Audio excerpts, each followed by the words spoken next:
कौन पाई तुलसी गछ सुखी जाइए कौन आपण मैंने केबे चिंता करिसंती केबे मनरे भाविचंती कि आम घर अगणारे थिबा मंदिर रे कौन पाई तुलसी गछटी सुखी जाइछि कौन पाई आम चौरारे लागिथिबा तुलसी गछटी सुखी जाइछि केबे चिंता करिसंती एहा पछरे थिबा रहस्य कौन ये कौन पाई एमिति घटिछि किछि अशुभ संकेत तो नुह आम घर उपरे किछि खराब नजर पड़ी नहीं तो जानिबा आजिर এই ভিডিও মাধ্যমରେ যদি ଆପଣଙ୍କ ଘର ଉପରେ କାହାର ଖରାପ ନଜର ପଡ଼ିଥିବ ତାହେଲେ ଆଜି ଆମେ ଭଲ ଭାବରେ ଜାଣିନେବା କ'ଣ କରିବା ଆବଶ୍ୟକ। ତୁଳସୀକୁ ହିନ୍ଦୁ ଧର୍ମର ସବୁଠାରୁ ପବିତ୍ର ଗଛ ବୋଲି କୁହାଯାଇଥାଏ। ପ୍ରତ୍ୟେକ ହିନ୍ଦୁ ଘରେ ତୁଳସୀ ଗଛ ଦେଖିବାକୁ ମିଳିଥାଏ। ତୁଳସୀ ଗଛର ସମ୍ବନ୍ଧ ନବଗ୍ରହ ସହିତ ଜଡ଼ିତ ମଧ୍ୟ ହୋଇଛି। ହିନ୍ଦୁ ଧର୍ମରେ ତୁଳସୀ ଗଛକୁ ପ୍ରତିଦିନ ପୂଜାର୍ଚ୍ଚନା करा जाइथाए।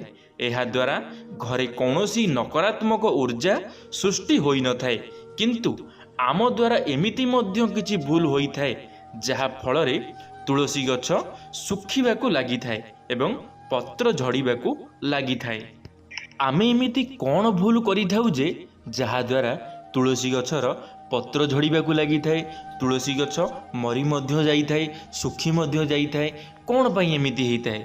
आमे एमिति कौन भूल करि देई थाउ जे आम जीवन रे आमे कौन सतरे एमितिका भूल करि थाउ जहा द्वारा कि गोटे गछ आम पई सुखी जाई थाए आम पई पत्र छड़ा देई थाए। तो भल भाबरे जानि नबा एबे तुलसी गछ को घरे लगाइबा सहित तार ध्यान मध्य रखिबा उचित। कुहा जाए कि तुलसी गछ को भूल रे भी रविवार एकादशी एवं सूर्य और चंद्र ग्रहण रे छुईबा उचित नुहे। एहा छड़ा भूल रे भी संध्या परे तुलसी गछर पत्र को तोड़िबा उचित नुहे। सांग माने आपण माने एही भूल करूछंती कि आपण माने रविवार रे तुलसी गछ को छुंचंती कि एकादशी रे छुंचंती कि सूर्य और चंद्र ग्रहण रे छुंचंती कि ताहाले आजि ठारू बंद करि दियंतु। आउ संध्या परे केबे भी हेले तुलसी गछरे हाथ दियंतु नाही नहले आपणको घर अगणारे लागिथिबा तुलसी गछ निश्चित भाव में झाउली जीव निश्चित भाव में पत्र झड़ा दब। तो सेति पई आपण माने सावधान होई जांतु। जदि आपण माने एही सबु काम करूचंती तुलसी गछ सहित आपणकर निजर भूल पई तुलसी गछटी सुखी जाउची जहा द्वारा कि आपणको घर उपरे खराब प्रभाव पड़ी पारे। तुलसी गछ तले सबुदिन संध्या बेले घीयर दीप जालंतु एवं माता तुलसी को आराधना करंतु। शीत दिने तुलसी गछ जल्दी सुखी जाई थाए तेणु प्रतिदिन एहा तले घीयर दीप निश्चिंत लगांतु जहा द्वारा गछ को गरम मिली थाए। सांग माने शीत दिन समय रे तुलसी गछटी जल्दी सुखी जाई थाए। तो सेति पई आपण माने कोन करिवे घीयर दीप तुलसी गछ मूल रे घीयर दीप लगांतु देखिबे तुलसी गछ केबे भी हेले पत्र छड़ा देब नहीं केबे भी हेले मौली जीव नहीं। एही जिनसटी केबे भी हेले भूलिबे नहीं। एही कामटी निश्चित भाव में करंतु। शीत दिन रे तुलसी गछ रे केबे भी अपरिष्कार पानी ढालंतु नहीं।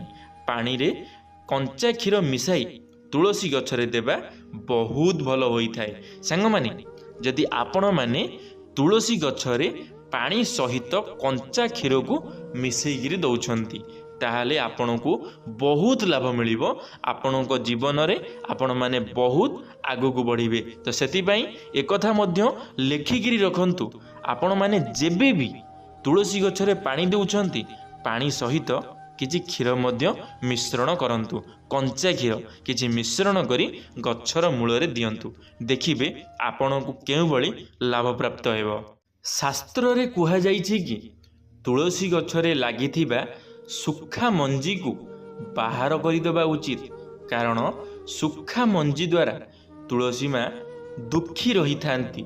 शास्त्र रे तुलसी गछ को सुखिबा बहुत अशुभ बोली कुहा जाइछि।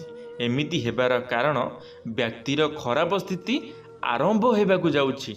सांग माने आपणक चौरारे आपण माने निश्चित भाव में देखिथिबे गोटे गोटे समय रे तुलसी गछरे लागिथिबा मंजीटी सुखी जाई थाए आउ से सुखिला मंजीटी बहुत खराब करी थाए। तुलसी माँ केबे भी हेले चाहती नहीं तांको शरीर रे କୌଣସି ଶୁଖିଲା ଜିନିଷ ରହୁ ବୋଲି, କାରଣ ଶୁଖା ମଞ୍ଜି ଦ୍ୱାରା ତୁଳସୀ ମା ଦୁଃଖୀ ହୋଇଥାନ୍ତି। ତ ସେଥିପାଇଁ ଆପଣଙ୍କ ଘର ସାମ୍ନାରେ ଥିବା ତୁଳସୀ ଗଛ କେବେ ବି ହେଲେ ଅପରିଷ୍କାର ରଖନ୍ତୁ ନାହିଁ, ସବୁବେଳେ ସଫାସୁତୁରା ରଖନ୍ତୁ।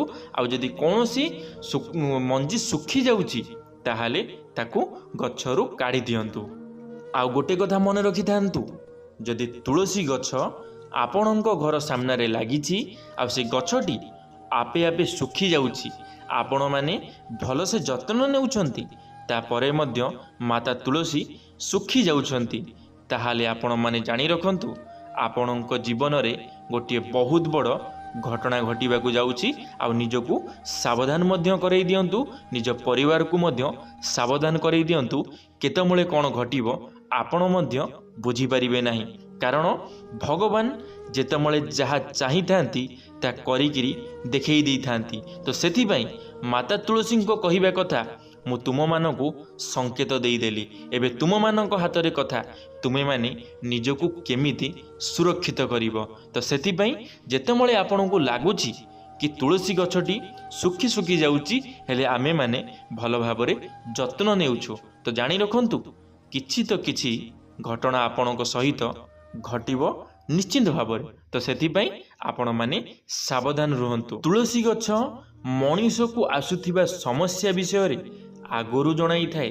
ଯଦି ଘରେ କୌଣସି ଦୁର୍ଘଟଣା ବା କୌଣସି ଦୁଃଖ ଆସିବାର ଥାଏ, ତେବେ ମାତା ତୁଳସୀ ଏହାର ସଂକେତ ଆଗରୁ ଦେଇଥାନ୍ତି।